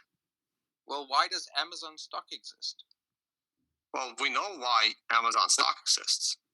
Why? Why does it exist? Because people need to invest in Amazon, right? In order to make need to invest. They have an option to invest, but Amazon stock has zero to do with the actual Amazon, the company. It was a way to make the company public. For the consumer, it's a way to, like, invest in a company. Like, how else can the average person invest in Amazon if they wanted to? And this has nothing to do with usage of Amazon. And Amazon could have survived without ever going public. And obviously, the company started without a speculative token to feed its founders. I mean, we know why there are stocks. That's why we have security regulation. But all of these crypto protocols want all the benefits of having a security without any of the regulation and any of the consumer protections that have evolved over the last 100 years. So I think you're making 2 points there, and I'd like to address both of them. One is, I think you're making an assumption that you need SOV in order to use the protocol, and that's not true. The only asset that you need in order to use Sovryn is Bitcoin. A user who just wants to borrow or lend or trade or do any of the things on Sovryn without participating in the revenue or the governance does not ever have to even know about SOV as a token. So why does SOV exist? SOV exists to a great extent because the protocol does need governance, and because the protocol does need funding in order to grow and develop. And in that respect, it's not that dissimilar from Amazon stock. And is it a security? Is Sovryn a security? Right. You're literally admitting right now that Sovryn is a security. And if you have not filed with the SEC, I mean, like, you should not be speaking about this, because you can get yourself in serious trouble right now if anyone's listening. Well, that's fine, because my goal here is not primarily to keep myself out of trouble. I don't think that SOV is a security, but the bigger point is that I don't think it matters whether or not SOV is a security. Right? Since when are we going to judge our behavior on the basis of the permission that the SEC provides us? Right? If it's kind of ridiculous in my mind that Bitcoiners would be looking to the SEC to decide what we should and shouldn't be doing, what we are allowed and not allowed to be doing. Let me just jump in there for 1 second. I'm gonna jump in for 1 second and say that we're in the middle of a monetary reset. And if you zoom out and you think about what that means, it means that society as we know it is about to undergo massive change. It also means governments are about to undergo massive change. And what I heard Edan say earlier is that he's fully aware that he's a public figure when it comes to Sovryn. He's fully aware that if there's a letter, he's probably the one that's going to get it. And yet he's proceeding anyway. So it's not like he's unconscious of these decisions. He knows what he's doing. I think personally that there is room to entertain the thought that governments may not have the same amount of power in the future that they do over human beings. And to assume that they're the ones that will always be in control of how this moves forward, I think might be a mistake. I think we might need to open our minds up a little bit and think of a future where things are a little different than they are right now. Go ahead, Terrence.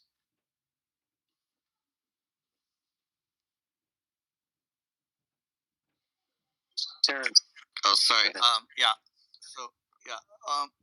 So I wasn't saying like it's like we should just comply with the SEC. What I'm more getting at is these securities laws do exist for a reason. They do try to protect Americans, Main Street, from misleading disclosures and misleading statements and misleading omissions of material facts. So if you leave out facts that an investor would want to hear about, this is Rule 10b-5. You guys can look it up in the SEC.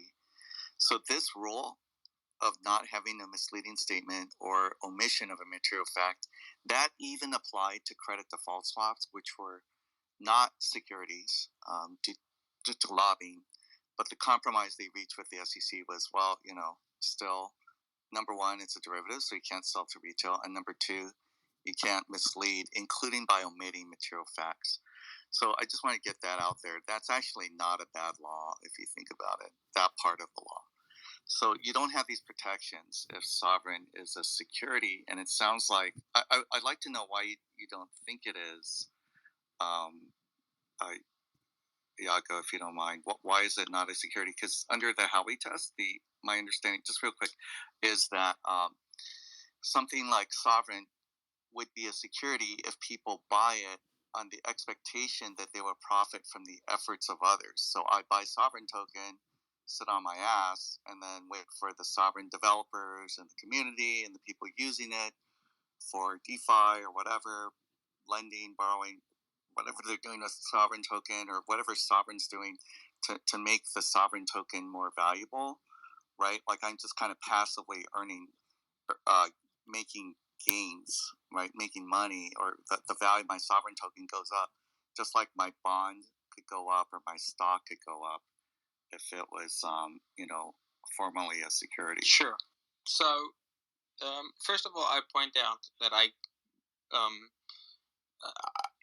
this is a very American-centric view of what a security is, and as opposed to what seems to be, a common practice. I don't believe that the U.S. SEC's jurisdiction is global. So I don't believe. I know it's not. I'm just no. So I just wanted to make that caveat. So why is it not a security under U.S. SEC law? believes it. SEC believes that they are global. So that, it's not up to us. Like they believe that they're global. No, I think it is. Let me point something out here. But let me answer the original question. So there are a number of prongs to the Howey test, and I think there are two primary prongs that SOV fails. The first is that there needs to be a issuer for there to be a contractual relationship. In other words, a security is a contractual relationship. That's the first prong. For there to be a contractual relationship, there needs to be two parties.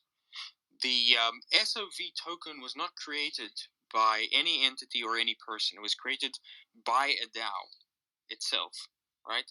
And that DAO was then dissolved, and a new DAO was created with thousands of participants who are pseudonymous. So I don't think I think that prong fails, and that's the first and primary prong. The second prong is from the expectation to profit from the expectation of the efforts of others, and there too it fails because you cannot passively earn with the SOV token. You need to actively participate in governance, and you need to actively be staking the token. And so I think even on the basis of the Howey law, it fails at least two of the four prongs and probably three. I disagree with that, but that's okay. Sure, Yeah, I'm not. Well, I want to probe into that a little bit. Yeah, Tone, I don't know if you want to elaborate on why you No, go ahead. Okay, so on the first prong, like I'm not sure I totally agree with that because, like with ICOs, right, there was no quote unquote contractual relationship, but they were all unregistered securities in 2017, and they wrecked a lot of Main Street Americans. So I don't know if you have thoughts on that, number one, and then number two, on your second point about profit from the efforts of others. Yeah, you can participate, just like I can make my stock worth more if I participate, right, and vote. Every year there's a meeting with a public company, or if I'm a shareholder and there are shareholder resolutions in a startup, that's still a security where I would be voting, right, where they're like, do shareholders want to do X, Y, Z? Usually it doesn't come up because the majority of the shares are owned by the founders or insiders, or VCs. So I don't even get to, because they're like, well, we don't need your vote, so we're not gonna take it because we have already decided and we're the vast majority, and therefore this resolution passes, right? We're gonna sell to ABC. So as a small angel investor, which I used to be, I don't have, even though I was buying securities knowingly, I didn't have much rights, even though in theory I did. So I don't know how SOVRYN works and how the distribution is, or if there was a pre-mine or what. So with SOVRYN, you have no right to any of the earnings unless you're participating. And we can do this because it's programmatic. Okay. And so in that respect, it's different. And not only that, it's the degree to which you are participating actually modulates the degree of the earnings that you will earn out. And so it's a very different beast from a stock or an equity. Now, I think this is an interesting conversation, right? And I don't reject the conversation. Quite the opposite. I think it's an important conversation because for me, right, not everyone's going to share my view, but for me, a big part of the reason that I got into Bitcoin was because I think these organizations, the SEC, FinCEN, the whole KYC AML regime, the central banks, I think that they are a parasitic element in our society. They may have been created with the best intentions, although I suspect that they probably weren't. But regardless of the intentions that they were created, like all of these investor protections, right? In practice, they are systems which enrich a small number of elites and impoverish everyone else. We can see this right now with the Bitcoin ETF, right? Why is the Bitcoin ETF a futures ETF rather than a spot ETF? This is objectively damaging to any retail or simple user who wants to participate in this ETF. And yet it is done anyway because it benefits the financial intermediaries. We see this with every single aspect. So for me, a big part of this is building an alternate system in which we can ignore, defeat, destroy, get rid of these organizations that I believe are a parasite on our society and our economies. And for me, hyper-Bitcoinization is building out a jurisdiction impervious to the claims of global jurisdiction of the United States and the SEC. And I believe that the basis of that is Bitcoin. And on top of that, we need to build all of the other structures. So if you ask me, is this something that the SEC are going to like? Well, I don't know. But to be honest, I personally would hope that they do not. I would prefer to know that I'm doing something which they're not particularly happy with, because then I think I'm doing the right thing. And what I need to do, if I'm being a serious individual and I'm taking my obligations as a Bitcoiner seriously, is build out those tools which are going to allow more and more people to achieve the greatest degree of sovereignty that they can. So that's for me the mission. And and in terms of investor protections, I think the way we achieve investor protections, right, is do your own research. Right? I think we need to be transparent.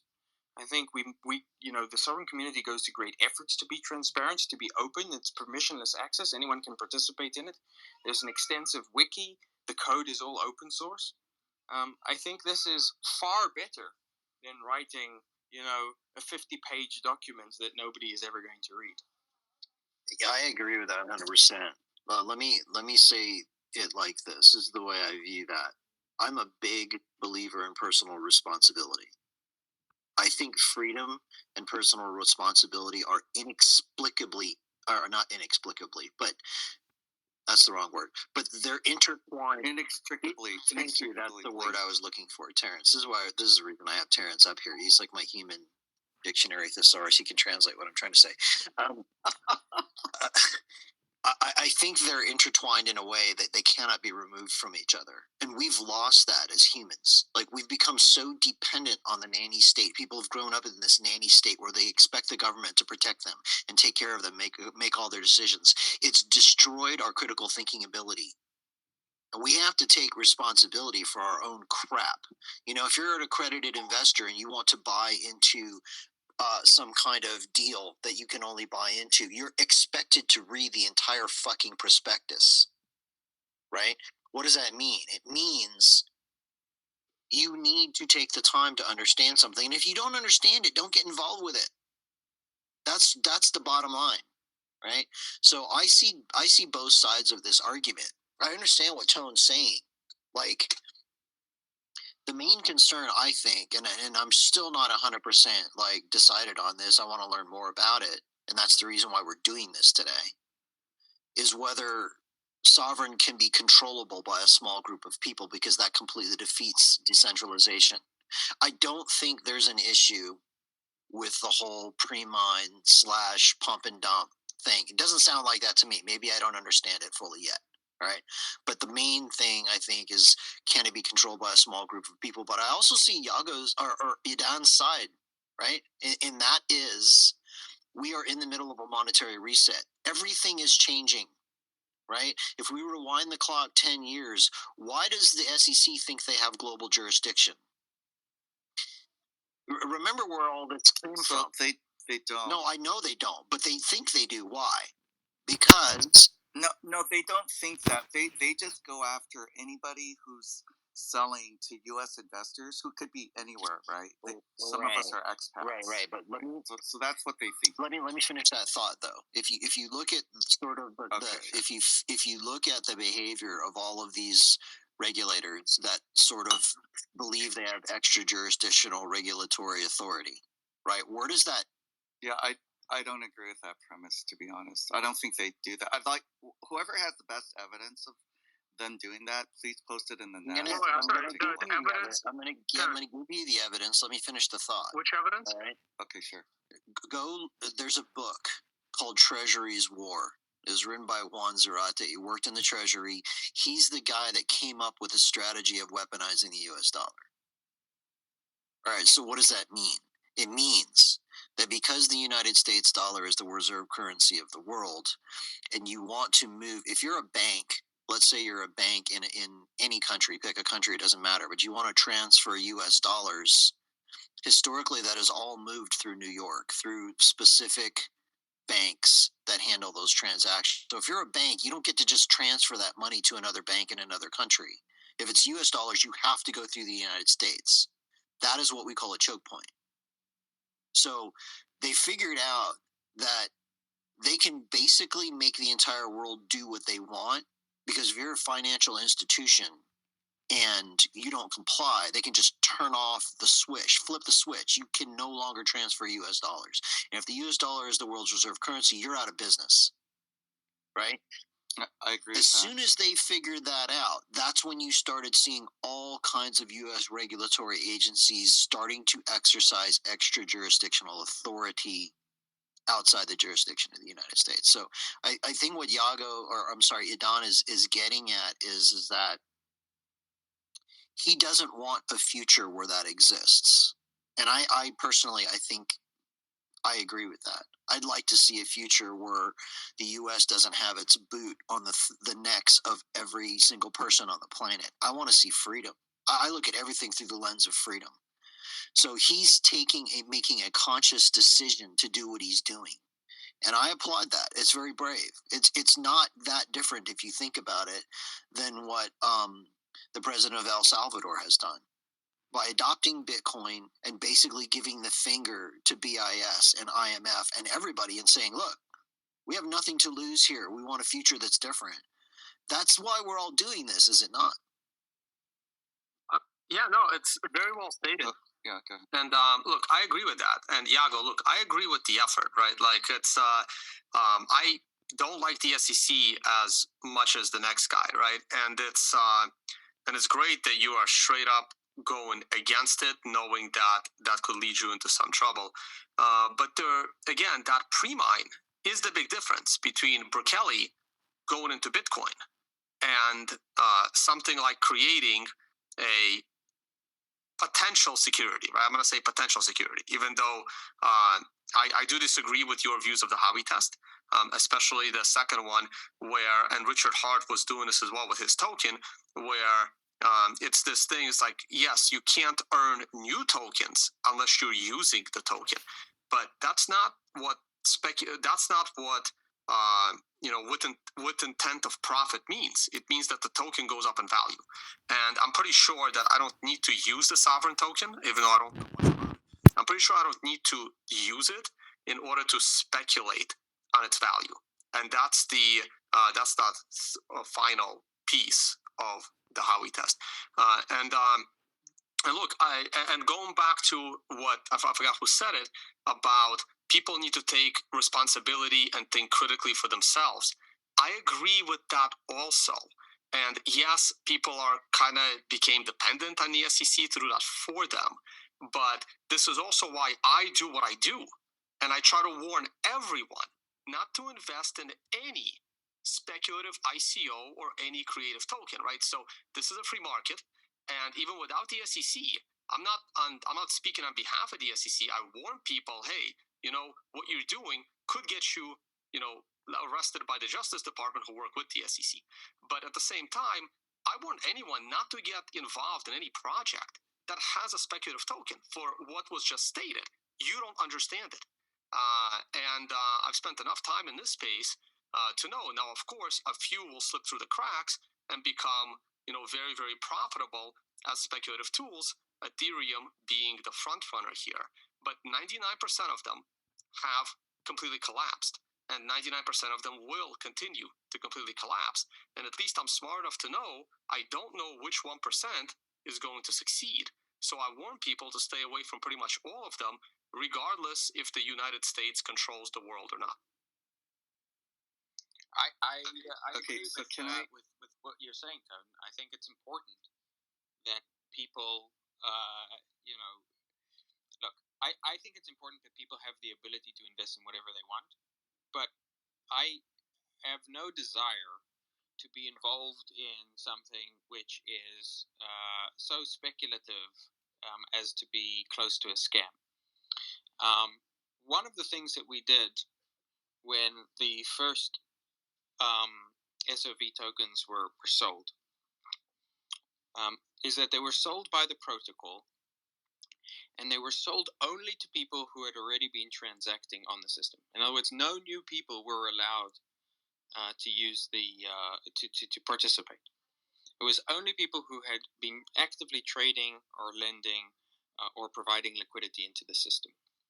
And not only that, when you came to the site, right, there was if you were using the front end that I built out, right, there was a pop-up which said, listen, you're about to give up your Bitcoin. Your Bitcoin is the most precious asset that has ever been developed. You need to be very, very sure what you're doing is what you want to be doing. All right. Now, that said, I've put Bitcoin into nothing. I bought my first Bitcoin in 2011. I've been buying ever since. I've never sold a Bitcoin, not one. I've given a few away, but that's it. I never participated in any ICO. I never did anything like that. But when there was the opportunity to buy a SOV token, I did. And the reason I did it was twofold. First of all, I think this is a very big opportunity. Second, I really like what Sovryn is trying to do. And if it goes to zero or if it loses value in relation to my Bitcoin, well, then that's going to suck for me. But from my perspective, there's more upside here than just the monetary upside, and I think there's very significant monetary upside as well. So, you know, if SOV was a coin and trying to compete with Bitcoin, I would reject it with the same knee-jerk enthusiasm that you reject everything else, and that I reject the same things that you reject. I think there is something different here, and that's why I'm engaged with it. So I want to respond, if I may, to the point about. So I agree with everything that was said by Alex, Tone, and Edan, and thank you. And I think you guys are great at articulating the vision, why we're here, right? We want increased personal responsibility. We want maximum freedom. Okay, so having said that, I do want to bring us back to reality where the SEC and U.S. Treasury and the U.S. dollar does reign supreme, but I want to kind of go a little bit, push back a little bit, because yes, the US dollar is the world reserve currency. And yes, right, we stick our noses anytime someone's using the US dollar, we're using that as an excuse to get involved. Having said that, the SEC does not get involved unless there is a security that is sold to Americans who may or may not live in the US, right? But it's to US persons. So if you're not a US person, they're not going to go after it. They don't give a shit about ICOs that aren't sold in the US. If Binance, right, was not telling people to use Binance instead of Binance US by using VPNs, then they wouldn't give a shit. Same thing with BitMEX. If BitMEX did not have Americans using VPNs all the time to get racked with 300x leverage, which they were getting racked, right? Because trading is terrible. And BitMEX and Binance do what? They turn people into traders who often use a lot of margin. Regardless of whether or not, the people deserve it, right? And they didn't do their own research. I'm not talking about that. I'm just talking about the reality that the SEC can and will step in. Do I want to invest in a token that is an illegal security under U.S. securities law? Probably not. Why? Because if the SEC does shit, like Donna Riddell just posted about the SEC going after somebody or some shitcoin thing today, then that token is going to lose value and you will get wrecked, probably. This is not advice. You can make a lot of money in Ethereum and all these shitcoins. That's been happening all year. Tone Vays was in a room where he graciously admitted he was wrong temporarily. I think he's right long term. We know we're right, that Ethereum is a shitcoin and all these shitcoins are going to zero eventually. But for the last 5 years, for example, with Ethereum, even though it started as a scam, it's still a scam. Massive pre-mine, right? Changing monetary policy, the coin has gone up. What I want to know with Sovryn is, we've asked a couple times now, and I posted it as a tweet. So take your time if you can't answer here. I appreciate all your rhetoric. I appreciate your efforts. I think you have good intentions. What I'm worried about is that people are building on the backs of Bitcoin all the good work that our core developers have done, people like Tone have done, plebs like myself and others, and people are even more plebby. So some of you might not consider me a pleb. I don't know what the definition is, but there are people who co-opt Bitcoin and kind of do orange pill laundering or Bitcoin laundering, so to speak, by taking Bitcoin's reputation, build on top of it, and have scams. So what we're trying to figure out is, Sovryn sounds like less scammy, right, than some of these others. Because if I want to do a scam, honestly, I would just build on Ethereum, because they are the shitcoin launcher of the world. Token after token has been launched on Ethereum, and they've rug pulled people over and over.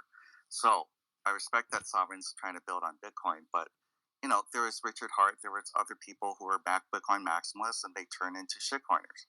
So what we're trying to figure out is if Sovryn is a shitcoin. So number one, can you answer the pre-mine question, please? And I understand you think what is the whatever. It's not question? What for Sovryn and all the Sovryn tokens that are involved. Like, there's a bunch of Sovryn tokens you mentioned, right? Multiple tokens. What's the pre-mine that started out? Like, how much token is there, and what percent went to the founders and the VCs and whoever? Right. So, like I mentioned, there's the SOV token. I think the I think it's inaccurate to call it a pre-mine because there's no mining whatsoever. It's just an issue. Okay, well, the pre-allocation, the allocation of the shares, or whatever you call it. Of the tokens that were issued, 25% were issued to the developers and the contributors who had been involved up until that point, right? So had been working on the project over the 6 to 8 months prior to February 2021. And the decision around that allocation was made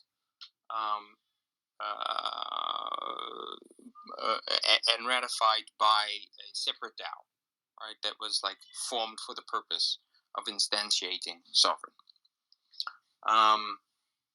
So in terms, and then those tokens themselves are locked up for a 3-year period with a vesting.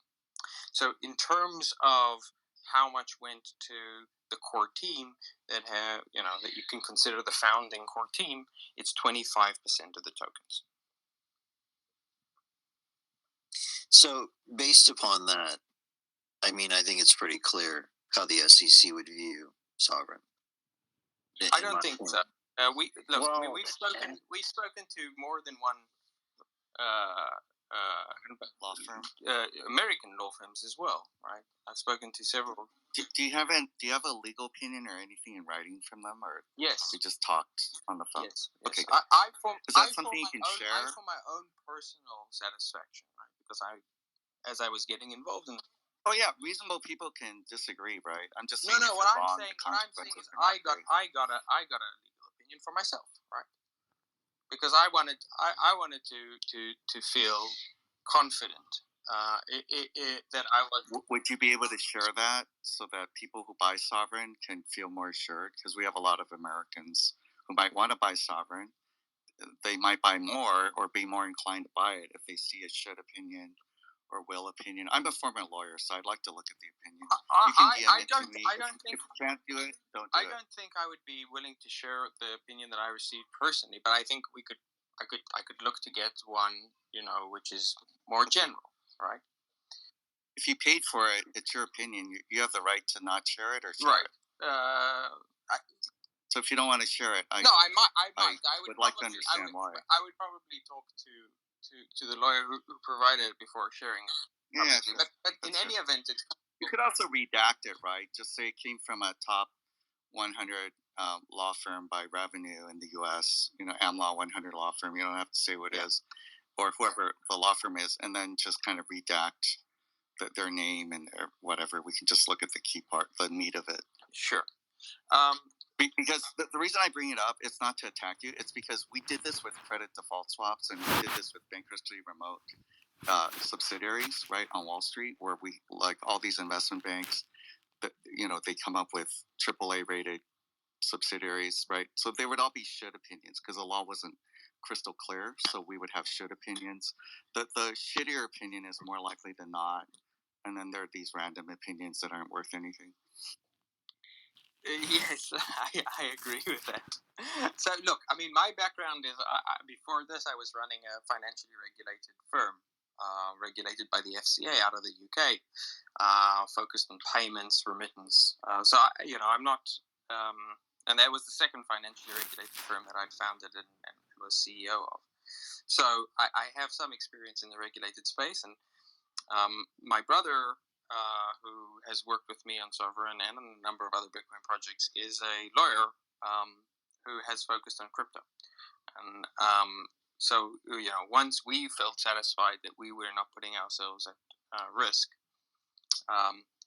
we were willing to jump in. Now, I recognize that I may still be putting myself at risk because depending on how things go, especially now that we're in an inflationary environment and the government's losing control of the monetary supply, it's a bit like a wounded animal is unpredictable and aggressive.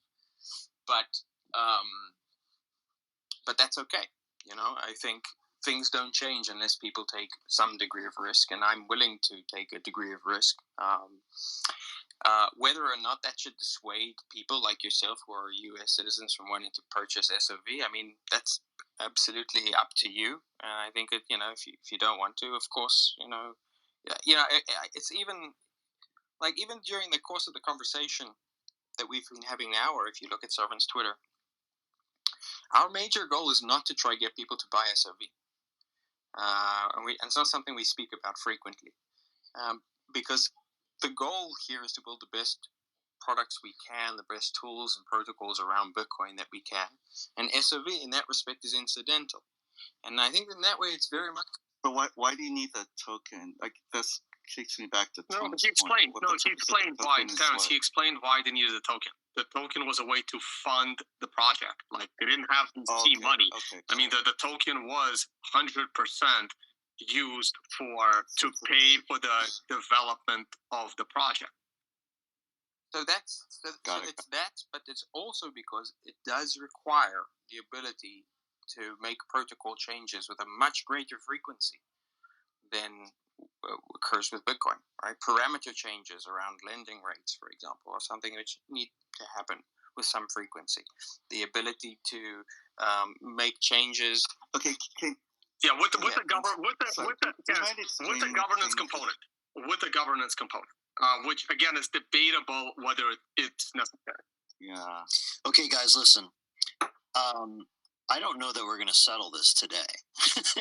We're about out of time. I personally think this has been a very productive conversation. Like, it's been very edgy at times, right? But that's okay. Like, for those of you who are, in the audience, and it seems like that like we're coming across pretty hard. This is what due diligence looks like. It's okay to ask really hard questions, and it's okay to have a critical. Okay, right? Bitcoin is all about adversarial thinking. Yeah, it's a good thing. At the end of the day, it sharpens all of us. So it's not that's not a bad thing.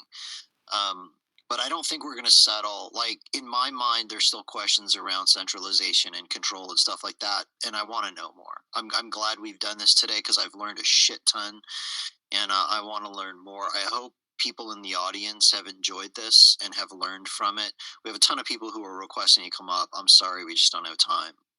So I think right now, let's wrap it up. I'm going to give like 2 minutes per person. If you guys have some final thoughts that you want to finish off with, Terrence, do you have anything you want to finish off with? Sure. So yeah, I'd like to understand in plain English if there's a tweet storm or something you can point us to that's short and concise in writing. How people participate in Sovryn, like what they have to do, if it's voting or whatever governance. That's number one. And then number two, if you can please share your reasons for, or either share the legal opinion without the law firm information, right? Just redact it or white it out. No identifying information for the law firm, but just give us a general sense. Is this a one-person law firm? Like, is this Milbank Tweed or Sullivan Cromwell? Is this a top U.S. securities law firm? Like, who are these people in general without identifying the particular? And if you can't do it, explain why not, because you do have a legal opinion that you paid for. So allegedly, you could, share this with us. Whether it's, I like the U.S. opinion because that's my background. And then number three is if you can talk about like kind of what your financial interest is in Sovryn. I appreciate that you haven't sold any Bitcoin and you're, strong Bitcoiner. But the last part I'd say is I am very interested in open source. If your code is totally open source, if there's some proprietary component. So if you could clarify that. I do, Alex and I do have clients who want lending and who want to borrow against their Bitcoin all the time. We tell them not to do it, right? Because it's safer, not your keys, not your coins. But some of them still want to do it. So can we use this right now? So kind of, because I did get a request to say from a potential client to say, can Swan do this? Can Swan Bitcoin, where Alex and I work, do this with Sovryn? Like, how can we use it?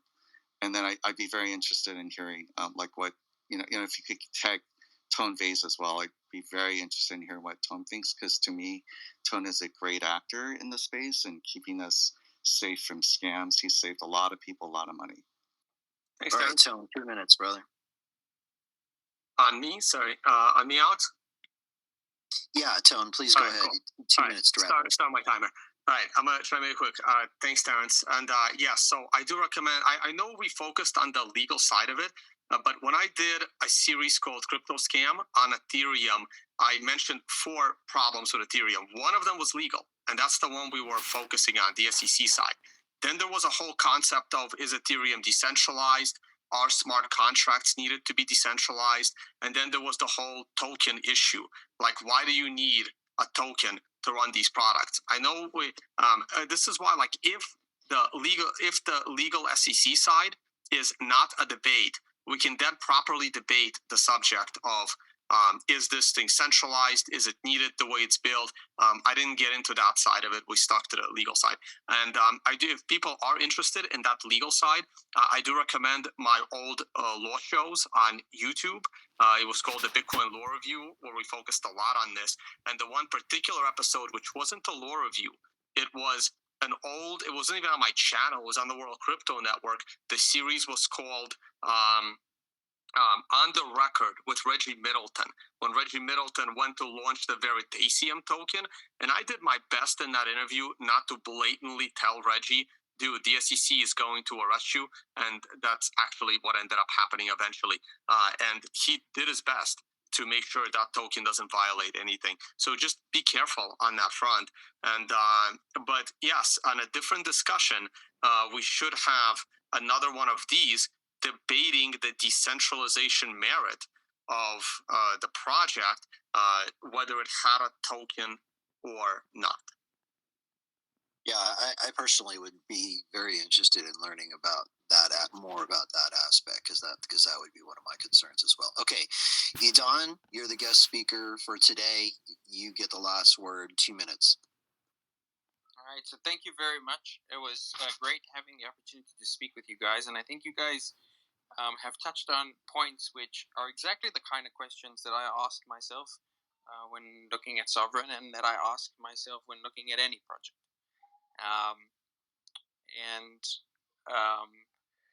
So, you know, I think it's very important, and a big part of why I want to be involved in Sovryn is I want to see hyper Bitcoinization. I don't want to see hyper Ethereumization or whatever, you know, the alternative might be. And for that, I believe that we need to be building an economy around Bitcoin. And for that, I believe that we need to be having effectively a tokenized economy, which can interact as trustlessly as possible with Bitcoin. And that includes tokenizing commodities and tokenizing various assets and tokenizing decentralized projects like DAOs. So I know that you guys still have a lot of questions, and I think they're exactly the right questions. And if you guys want to come together sometime soon to have a conversation around how does the token impact decentralization? How does the token play a role? Does it make sense to even have a token? I think these are great questions, and I would love to engage with you guys. I don't know if we'll come away agreeing on everything, but I suspect that we'll come away agreeing on, you know, more than we would if it was other projects. All right. So with that, we're going to wrap up today's Breakfast Club. I hope you all have enjoyed this conversation. I have. I've learned tremendous amounts from this. I think it's important to have these kind of conversations for everybody to learn. I don't think there's anything wrong with critical thinking or doing due diligence or asking hard questions. That's how we learn, guys. So it's awesome. I want to thank everybody for being here. To all the listeners, I want to thank my co-host Terrence, who has been very helpful today, and all the speakers that have come up. Tone, I know this is I really appreciate you coming up and asking these questions. I didn't think of a lot of these questions that you're asking, so I do appreciate you doing that.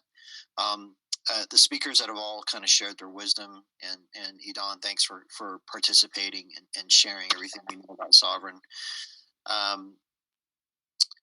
I work with Swan Bitcoin as a managing director. So does Terrence. If you are interested in Bitcoin and interested in purchasing Bitcoin in any quantity, please send me a DM. We're happy to help you guys out. And then finally, to everybody who's in here and is part of the team and is part of the mission, I just want to thank all you guys and let you know I love y'all tremendously. Believe in what we're doing with every cell in my being and think we're on the right track. Orange pilling the rest of the world. This is what we're here for, guys.